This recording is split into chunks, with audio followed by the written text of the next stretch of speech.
നമസ്കാരം. ബീഹാർ നിയമസഭാ തെരഞ്ഞെടുപ്പിലെ RJDയുടെ കനത്ത തോൽവിയെ തുടർന്ന് പാർട്ടിയിലും ലാലു പ്രസാദ് യാദവിന്റെ കുടുംബത്തിലും രൂക്ഷമായ ഭിന്നത ഉടലെടുത്തു. തേജസ്വി യാദവും സഹോദരി രോഹിണി ആചാര്യയും തമ്മിൽ വീട്ടിൽ കടുത്ത വാക്കുതർക്കമുണ്ടായതായിട്ടാണ് റിപ്പോർട്ട്. തിരഞ്ഞെടുപ്പ് തോൽവിക്ക് കാരണം സഹോദരി രോഹിണി ആചാര്യയാണെന്ന് സഹോദരനും പാർട്ടിയുടെ യുവനേതാവുമായ തേജസ്വി യാദവ് ആരോപിച്ചതായിട്ടാണ് റിപ്പോർട്ടുകൾ. ഈ വാക്കുതർക്കത്തിനിടെ തേജസ്വി രോഹിണിക്ക് നേരെ ചെരുപ്പെറിഞ്ഞെന്നും അധിക്ഷേപിച്ചെന്നും പറയപ്പെടുന്നു. സംഭവത്തെ തുടർന്ന് രോഹിണി ആചാര്യ രാഷ്ട്രീയവും കുടുംബ ബന്ധങ്ങളും ഉപേക്ഷിക്കുന്നതായി പ്രഖ്യാപിച്ചു. തന്റെ രാഷ്ട്രീയപരമായ നീക്കങ്ങൾ തേജസ്വി യാദവിന്റെ അടുത്ത സഹായികളായ സഞ്ജയ് യാദവ്, റമീസ് എന്നിവരുടെ നിർബന്ധപ്രകാരമാണെന്നും തിരഞ്ഞെടുപ്പ് തോൽവിയുടെ പൂർണ്ണ ഉത്തരവാദിത്തം ഏറ്റെടുക്കുന്നതായും അവർ സാമൂഹ്യ മാധ്യമങ്ങളിൽ കുറിച്ചിരുന്നു. തന്നെ കുടുംബത്തിൽ നിന്ന് പുറത്താക്കിയെന്നും ഉത്തരവാദിത്തം ഏറ്റെടുക്കാൻ അവർക്ക് താല്പര്യമില്ലെന്ന് രോഹിണി ആരോപിച്ചിരുന്നു.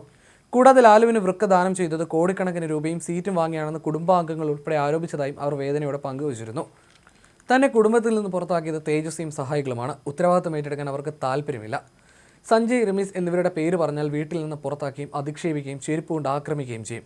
കോടികൾ വാങ്ങി ടിക്കറ്റ് നേടി വൃത്തികെട്ടവർക്കെയാണ് അച്ഛന് ദാനം ചെയ്തതെന്ന് അവർ ആരോപിച്ചു. ഒരു മകളും സഹോദരിയും അമ്മയുമായ തന്നെ അവർ അപമാനിച്ചു, വൃത്തികെട്ട വാക്കുകൾ കൊണ്ട് അധിക്ഷേപിച്ചു, ചെരുപ്പെറിഞ്ഞു. എന്നിട്ടും തന്റെ ആത്മാഭിമാനം അടിയറവ് വെച്ചില്ലെന്നും രോഹിണി പറഞ്ഞിരുന്നു. സഹോദരന്റെ സ്ഥാനാർത്ഥിത്വത്തെക്കുറിച്ച് നേരത്തെ തന്നെ രോഹിണിക്ക് അതൃപ്തി ഉണ്ടായിരുന്നതായിട്ടുള്ള റിപ്പോർട്ടുകൾ പുറത്തു വന്നിരുന്നു. തേജസ്വി യാദവിന് വേണ്ടി പ്രചാരണം നടത്തിയെങ്കിലും കുടുംബത്തിലെ ഇപ്പോഴത്തെ സംഭവ വികാസങ്ങൾ രാഷ്ട്രീയ രംഗത്തും വലിയ ചർച്ചയായിരിക്കുകയാണ്. 2022 ലാലു പ്രസാദിന് വൃക്ക ദാനം ചെയ്തത് മകളായ രോഹിണിയായിരുന്നു. ഇതിന്റെ ഭാഗമായി പാർട്ടി പ്രവർത്തകർക്കിടയിൽ ഒരു വൈകാരികമായ സ്വീകരണം രോഹിണിക്കുണ്ടായിരുന്നു. കഴിഞ്ഞ ലോക്സഭാ തെരഞ്ഞെടുപ്പിൽ രോഹിണി ആചാര്യ തോറ്റിരുന്നു. അതിനുശേഷം നിയമസഭാ തെരഞ്ഞെടുപ്പിൽ മത്സരിക്കാൻ ആഗ്രഹിച്ചവർക്ക് സീറ്റ് കൊടുത്തില്ല. ഇതാണ് പടലപ്പിണക്കത്തിന് കാരണമെന്നായിരുന്നു ചില റിപ്പോർട്ടുകൾ. ഇതെല്ലാം വലിയ വാർത്തയായത് RJDയുടെ ഇമേജിനെ പോലും ബാധിച്ചിരുന്നു. യാദവ് കുലം പോലെയാണ് ലാലു കുടുംബമെന്ന് പ്രചരിപ്പിക്കാൻ NDAക്ക് നിഷ്പ്രയാസം സാധിക്കുകയും ചെയ്തു. ഡോക്ടർ കൂടിയായ രോഹിണി 2024 ലോക്സഭാ തെരഞ്ഞെടുപ്പിൽ ബീഹാറിലെ സരൺ മണ്ഡലത്തിൽ നിന്ന് മത്സരിച്ചെങ്കിലും BJPയുടെ രാജീവ് പ്രതാപ് റൂഡിയോട് പരാജയപ്പെടുകയായിരുന്നു. ഏകദേശം 13,661 വോട്ടുകൾക്കാണ് രോഹിണി പരാജയപ്പെട്ടത്. അതേസമയം സഹോദരി മിസ ഭാരത് ജയിക്കുകയും ചെയ്തു. പാടലിപുത്ര മണ്ഡലത്തിൽ നിന്ന് 85,000 വോട്ടുകൾക്കാണ് മിസ ജയിച്ചത്. യാതൊരു രാഷ്ട്രീയ സാമൂഹ്യ പ്രവർത്തനത്തിന്റെ പാരമ്പര്യവുമില്ലാത്ത രോഹിണി ആചാര്യയെ രാഷ്ട്രീയത്തിലെ അധികാര ഇടനാഴിയിൽ എത്തിക്കാനുള്ള നീക്കം പൊളിഞ്ഞുവെന്നാണ് BJP നേരത്തെ വിമർശിച്ചിരുന്നത്.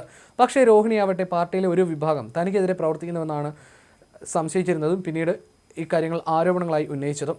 സഞ്ജയ് യാദവിനെയാണ് അവർ സംശയിച്ചത്. അങ്ങനെയെല്ലാം ചേർന്ന പൊട്ടിത്തെറിയാണ് കൂടുതൽ പ്രശ്നത്തിലേക്ക് എത്തിച്ചത്. പ്രധാനമന്ത്രി നരേന്ദ്രമോദി എല്ലായിടത്തും ഓർമ്മിപ്പിച്ചത് ബീഹാറിൽ ലാലു പ്രസാദ് യാദവിന്റെ ഭരണകാലത്തുണ്ടായിരുന്ന ജംഗിൾ രാജ് എന്ന് വിശേഷിപ്പിക്കപ്പെട്ടിരുന്ന അവസ്ഥയെക്കുറിച്ചായിരുന്നു.